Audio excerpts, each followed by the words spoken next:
Jay Harper, you know who Slash is? Slash. No, of course. If I say Slash, do you know who that is? Yeah. Mm-hmm. Bel, you know who Slash is? If I say Slash, do you know who that is? Not really ringing a bell. Yeah, shut your mouth. Did y'all know that Slash is going to be in the building at 1:30 today? Well, I did hear that through the grapevine, yes.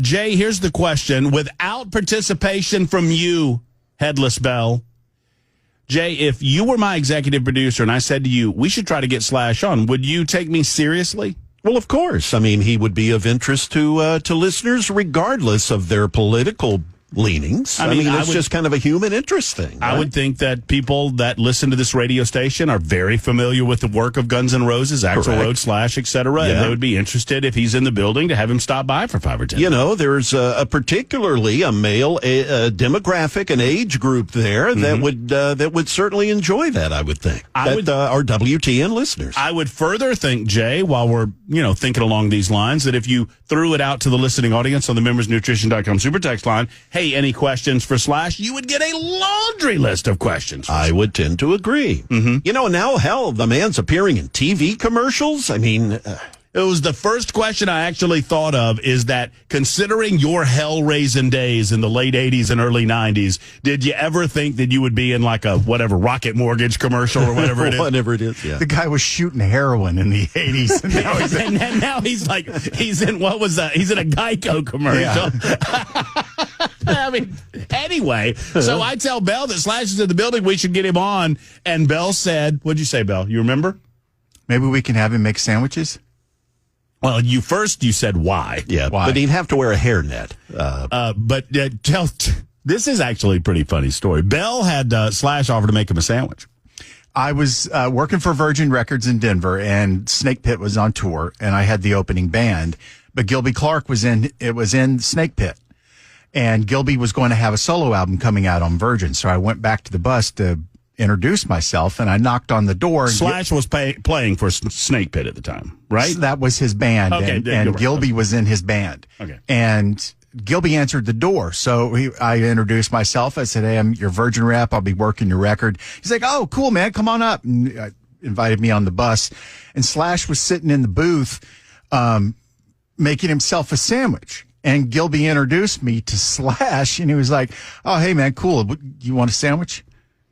And I'm like, thank you, but no, I'm good. I appreciate it. So I've always told the story as Slash offered to make me I don't know if he was... I don't know. I don't think that's untrue. You can leave that open.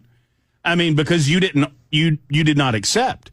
Had you accepted, it is entirely likely that Slash would have begun preparing. He would have gotten out some bread and put some meat on bread. Well, all that was sitting on the table, so I just imagined him pushing it to the other side of the booth and go, there you go, make it. See, I like it the other way, where you like mayo and mustard on your sandwich, or what do you want on that sandwich? But I actually left Virgin Records to go work at Geffen, which was his label. Kathy has written in on the membersnutrition.com super text line and says, Matt, why is Jay Harper... I assume. She just said Jay, implying that female listeners don't like Guns N' Roses. No, I was not implying that they did not, but WTN listeners tend to skew male. Yeah, we're probably, 60, so no, 40, certainly something like that. Yeah. No implication. I apologize if that was the implication that came across. No, I think the implication was that Guns N' Roses is a band that probably is more appealing to men than women on the whole. We're not trying to stereotype, but I think that's a fair assessment. I think you're exactly right. Anyway, well, when your debut album sells 30 million copies, you ain't doing that without some women. Of course. Oh, by all means. Was Appetite for Destruction the first? Yeah. Wow. You know what? Maybe I knew that at some point. Of all time in the history of the music business. And you know what? I have it on my I have it in my playlist on my phone, and in total, and there's nary a bad track on that album. I mean, there are some better than others, obviously, but that's a great album. Absolutely. And they couldn't follow it up. I mean, Use Your Illusion 1 and 2 is okay. Don't get me wrong, but difficult task to follow. But what was the other one? The Spaghetti Incident? Spaghetti Incident. And they also had an EP that was largely acoustic called Lies. And then that was it, right? With the exception of Chinese Democracy, which was really just a Axl solo album that he used.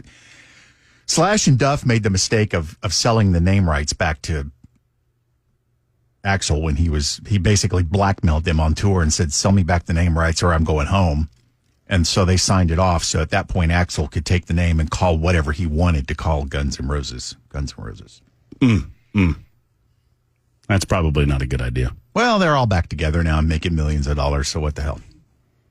And making Geico commercials. Yes. So anyway, Slash in the house at 1:30. So Bel's going to run off and get him in the studio for us. And he's here to do an interview for a Cumulus syndicated show called Steve Gorman Rocks, which is hosted by Steve Gorman from the Black Crowes. What did Gorman play in the Black Crowes? I don't know. He was the drummer. Was he? Yeah. That's another great band. Yeah. Fabulous band. I mean, that's also on Geffen. It's my zone, baby. Anyway, well, what remains to be seen. If we can snag him for 5 or 10 minutes, maybe we'll do that. If not, then, there it is. Is it true they were discovered by Clint Eastwood? Writes 1480. No. It feels like an urban legend. They were in a movie called The Deadpool, which was one of Clint's Dirty Harry movies. So it was right after the album was released, and I actually went to see that in the theater because they were in it. Not the best Dirty Harry movie, but No, but even a bad Dirty Harry movie is pretty good. Still pretty good, right? Right. Well, one way or the other, he's in the house, and it might be a nice respite from the news of the day. And the heat.gov website, we'll hear from Jay Harper with the news coming up in just a moment. There's 10 minutes of our lives that we'll never get back on Super Talk 99.7 WTN.